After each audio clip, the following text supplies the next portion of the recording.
Hello dear, welcome you all to the lecture number 3 of the course on problem solving course on differential equation. Differential equations के अंदर जो course था हमारा उसके अंदर जो भी हम होमवर्क प्रॉब्लम्स देते हैं उन होमवर्क प्रॉब्लम्स का डिस्कशन करते हैं हम इस कोर्स के अंदर, जैसा कि आपको पता है। आज हम डिस्कस करने वाले हैं लेक्चर नंबर 3 के अंदर लेक्चर नंबर 8 जो हमने आपको उसके अंदर प्रॉब्लम्स दिए थे होमवर्क्स के तौर पे सॉल्व करने के लिए, उसका डिस्कशन करने वाले हैं। तो दो क्वेश्चंस हम डिस्कस करने वाले हैं आज, और आइए स्टार्ट करते हैं। क्वेश्चन आपको स्क्रीन के ऊपर पहला जो है वो दिख ही रहा होगा, जिसको हम सॉल्व करने वाले हैं। सवाल स्क्रीन के ऊपर आपको ये है कि solve the following differential equation y, है ना, solve the following differential equation given by y minus x times of dy by dx is equal to a times of y square plus dy by dx। तो जैसा कि हम normal problems के अंदर बिना solve किए हुए एक स्टेटमेंट तो हमेशा लिखते हैं ना, वो क्या लिखते हैं, the given differential equation is. हम ये स्टेटमेंट तो हमेशा आपके सामने लिखते ही हैं, जैसा कि आपको पता है कि नहीं। तो जो गिवन डिफरेंशियल इक्वेशन है वो है y minus x times of dy by dx is equal to a times of y square plus dy by dx, right. सबसे पहले अगर गौर से देखोगे तो dy बाई dx यहाँ पे भी नजर आ रहा है और dy बाई dx यहाँ पे भी नजर आ रहा है। तो ये जो फॉर्मेट है वो थोड़ा मेरे को अच्छा नहीं लग रहा है। मैं क्या करता हूँ, पूरे को ठीक से अरेंज करता हूँ, dy बाई dx को एक तरफ, बाकी सारे फंक्शंस एक तरफ कर लेता हूँ एक बार। तो अगर ठीक से अरेंज करोगे तो ये y minus x times of dy by dx, right side में जब a y स्क्वायर से मल्टीप्लाई होगा तो आ जाएगा a y स्क्वायर, और जब 8 times of dy by dx होगा तो आपके सामने ये आ जाएगा। ये जो x times of dy by dx है, इस टर्म को मैं लेके जा रहा हूँ राइट हैंड साइड में। ये जो ay square right hand side में है, इसको मैं ले जा रहा हूँ लेफ्ट हैंड साइड के अंदर। तो देखना जरा क्या बन जाएगा। तो जो राइट हैंड साइड के अंदर जो पार्ट बन रहा है that is x plus a times of dy by dx, इसको लिख सकते हैं, कुछ नहीं किया है। ये जो माइनस का x dy बाई dx है उधर जाएगा तो प्लस का x dy बाई dx हो जाएगा, dy बाई dx कॉमन निकाल लिया तो x प्लस a बन जाएगा, और ये हो जाएगा y माइनस का ay स्क्वायर, राइट। अगर आप गौर से देखें तो ये हम चाहें तो ये पूरा y का टर्म हम इधर लेके आ सकते हैं और x वाले टर्म को हम एक तरफ कर सकते हैं। तो अगर ऐसा करोगे तो ये बन जाएगा dy अपॉन y माइनस का ay square is equal to ये dx upon x plus a बन जाएगा। अगर आप दोनों तरफ इंटीग्रेट कर दें और सॉल्व कर ले तो जो भी आपका आंसर आएगा वो आपको इस प्रॉब्लम का सोल्यूशन हो जाएगा। अब सवाल ये उठता है कि ये जो लेफ्ट हैंड साइड में है इसे क्या करें, क्योंकि राइट हैंड साइड में दिख रहा है कि 1 अपॉन लीनियर है, और 1 अपॉन लीनियर का इंटीग्रेशन तो आपको पता है ना, dx अपॉन x का इंटीग्रेशन ऑफ कोर्स पता होना चाहिए कि ln x होता है। तो अगर x को लीनियर से रिप्लेस भी कर देंगे तब भी तो इंटीग्रेशन वही होगा। एक्स्ट्रा में केवल काम ये होता है कि लीनियर के कोएफिशिएंट से हम डिवाइड करते हैं। फिलहाल अगर हम इस लेफ्ट वाले साइड को देखें तो इसको हम पार्शियल फ्रैक्शन से सॉल्व करेंगे, है ना। आपने पढ़ा होगा इंटीग्रेशन के अंदर एक मेथड ऑफ पार्शियल फ्रैक्शन, उसके अंदर अगर आप गौर से देखेंगे तो ये जो इक्वेशन आपको दिख रहा है इसको अगर थोड़ा सा और अच्छे से लिखोगे तो y कॉमन निकालने पे ये 1 माइनस ay बन जाएगा, है कि नहीं, और ये बन जाएगा dx upon x plus a। तो नीचे में दिख रहा है कि एक्चुअली में दो लीनियर फैक्टर्स आपके बन रहे हैं। अब सवाल ये उठता है कि कैसे हम इसको दो फैक्टर के अंदर ब्रेक करें, क्योंकि पार्शियल फ्रैक्शन के अंदर तो हम वही करते हैं ना। इसको मैं ठीक से लिख देता हूँ। तो dy upon y times of 1 minus ay बन रहा है, और राइट साइड में बन रहा है dx upon x plus a का इंटीग्रेशन। अगर आप गौर से देखेंगे तो 1 अपॉन y इंटू 1 माइनस का ay को हम क्या लिख सकते हैं। तो हमें क्या करना है, ऊपर में रिजल्टेंट 1 चाहिए और नीचे में तो ऑफकोर्स समथिंग अपॉन y आएगा और समथिंग अपॉन 1 माइनस का ay आएगा। अरे पार्शियल फ्रैक्शन के अंदर करते ही हो ना कि जो दो मल्टीपल वाले लीनियर टर्म्स हैं उसको 1 अपॉन लीनियर के टर्म्स में कन्वर्ट करते हो। अच्छा, अब क्या करें, अगर आप यहाँ पे a दे दे, यहाँ पे 1 दे दे तो काम हो जाएगा। क्यों? क्योंकि ये 1 माइनस ay जब यहाँ पे जाएगा और ये जो y है वो a से मल्टीप्लाई होगा तो ओवरऑल ay बनेगा। सॉल्व करके देख लो एक बार, ये 1 माइनस का ay प्लस का ay upon y times of 1 minus ay। तो ऑफ कोर्स देख रहे हो कि यही वाला चीज आपको मिल जा रहा है।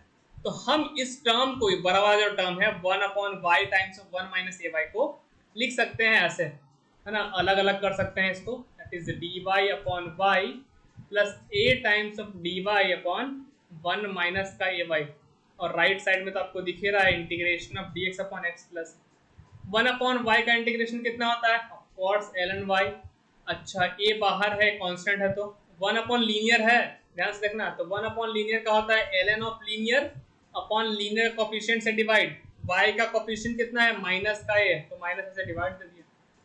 dx upon linear, 1 upon linear का होता है ln ऑफ लीनियर और लीनियर का कोफिशिएंट से डिवाइड। तो चूंकि x का कोफिशिएंट यहाँ पे 1 है तो फर्क पड़ेगा नहीं, साथ में आएगा इंटीग्रेशन कांस्टेंट, उसको मैं बोल रहा हूँ ln c, क्योंकि मैंने आपको ऑलरेडी बताया है कि जब भी इक्वेशन के अंदर एक से ज्यादा ln वाले टर्म्स दिख जाएं और आपको ऐसा दिख रहा हो कि ln लेने पे एक्चुअली में कुछ फायदा हो रहा है तो हम ln मान लेते हैं।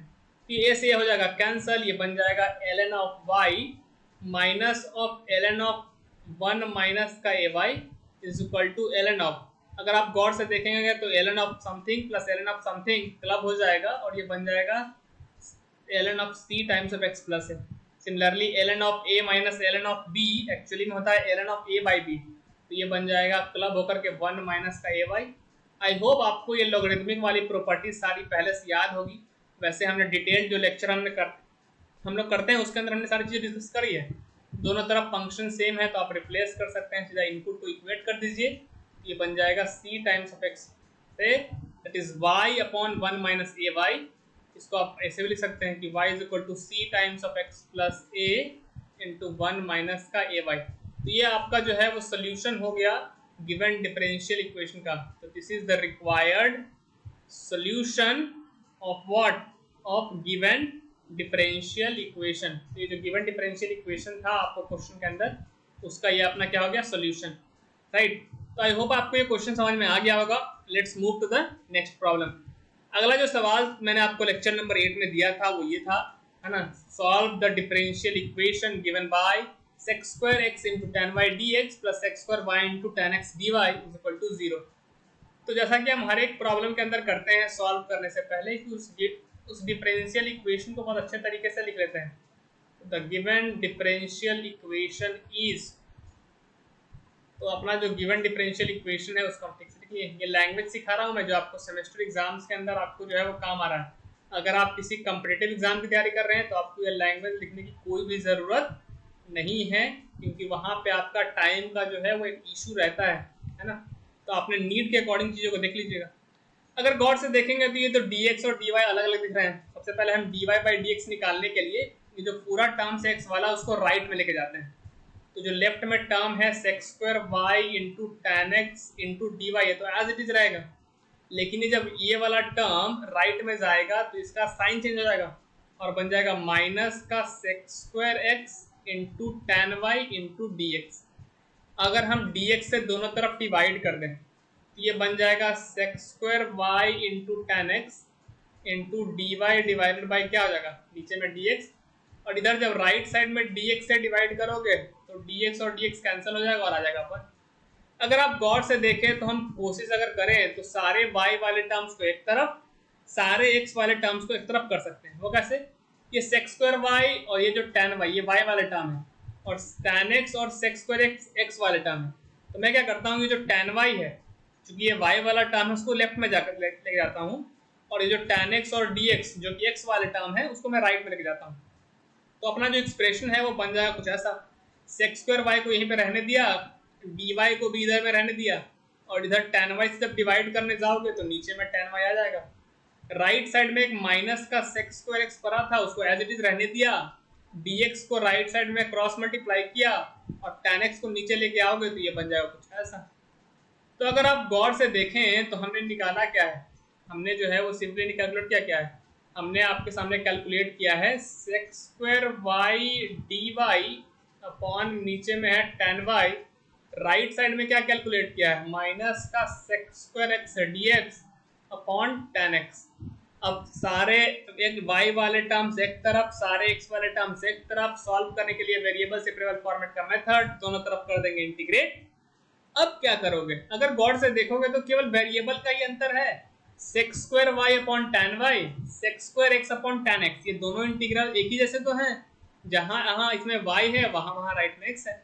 तो अगर एक को इंटीग्रेट कर देंगे तो दूसरा ऑटोमेटिकली इंटीग्रेट हो जाएगा। केवल फर्क इतना करना है कि जहां पे y रहेगा लेफ्ट में वहां पे x रहेगा राइट में। कैसे सॉल्व करें, बहुत आसान है। अगर आप एक ऑब्जर्वेशन करें तो ये जो डिनोमिनेटर वाला फंक्शन है आपका, इसी का डेरिवेटिव न्यूमरेटर में प्रेजेंट है। tan y का डेरिवेटिव कितना होता है, sec स्क्वायर y, तो जो tan y है इसका डेरिवेटिव न्यूमरेटर में प्रेजेंट है, और जब कभी भी ऐसी सिचुएशन आती है कि जब आपका डिनोमिनेटर का डेरिवेटिव न्यूमरेटर में प्रेजेंट हो, तो मैंने चीख के लेक्चर्स के अंदर बार बार बताया है कि उसका इंटीग्रल सीधा ln fx आ जाता है। वो कैसे? क्योंकि हम fx को t पुट करते हैं, f dash x dx dt बन जाता है, dt अपॉन t का इंटीग्रेशन ln t होता है, और t को जब हम वापस fx रखेंगे तो ln fx आ जाएगा। तो हम सीधा इसको याद रखते हैं कि जब कभी भी डिनोमिनेटर का डेरिवेटिव न्यूमरेटर में प्रेजेंट हो तो ln ऑफ मॉड fx का टाइप जो है वो फाइनली इंटीग्रल बन जाता है। तो अगर हम यहाँ पे उसी चीज का यूज करें तो ये बन जाएगा ln ऑफ tan y। यहाँ पे माइनस साइन को थोड़ा बाहर रखा और sec square x dx upon tan x है, तो ये भी बन जाएगा ln of what, ln of tan x, और रख दे रहे हैं साथ में ln ऑफ c। अच्छा, ln c क्यों लिया? क्योंकि ऑफ कोर्स दिख रहा है ना कि पहले से ही दो टर्म ln के अंदर है, तो अगर हम ln of a plus b, ln of a minus b जैसे कुछ प्रॉपर्टी लग रहा होगा तो उसकी मदद से हम टर्म्स को सिंप्लीफाई कर सकते हैं, हमारा डिफरेंशियल इक्वेशन का सॉल्यूशन थोड़ा बेहतर दिख सकता है, इसलिए मैंने कांस्टेंट को ln c मान लिया। अब अगर हम माइनस का ln tan x को लेफ्ट में लेके जाओगे तो ये बन जाएगा ln ऑफ tan y, ये माइनस हो जाएगा plus ln of tan x is equal to ln of c। ln of a plus ln of b होता है ln ऑफ ab, तो ये tan y और tan x आपस में क्लब हो जाएंगे, और राइट साइड में बचा हुआ है ln c। चूंकि दोनों तरफ फंक्शन log का है, तो अगर फंक्शन के अंदर कुछ इनपुट डाल रहे हो और वैल्यू दोनों तरफ सेम आ रहा है तो इनपुट दोनों तरफ सेम रहा होगा, मतलब tan y into tan x must be equal to c। So tan y is equal to आप यहाँ से लिख सकते हैं c अपॉन tan x, और जिसको आप फाइनली लिख सकते हैं कि tan y is equal to c का cot x, क्योंकि 1 अपॉन tan x क्या होता है, cot x, और अगर आप यहाँ से y निकालेंगे तो y is equal to tan inverse of c cot x आ जाएगा, जहाँ पे c आपका क्या है, c आपका कांस्टेंट ऑफ इंटीग्रेशन है। तो ये आपका रिक्वायर्ड सॉल्यूशन हुआ इस पर्टिकुलर गिवन डिफरेंशियल इक्वेशन का। तो आई होप कि हमने जो भी सवाल आज किए हैं इस पर्टिकुलर लेक्चर के अंदर वो फाइनली आपको समझ में आ गए होंगे, और अगर कोई डाउट है तो कमेंट सेक्शन के अंदर लिखिए। Your doubts will be solved, your doubts will be entertained in the upcoming lectures.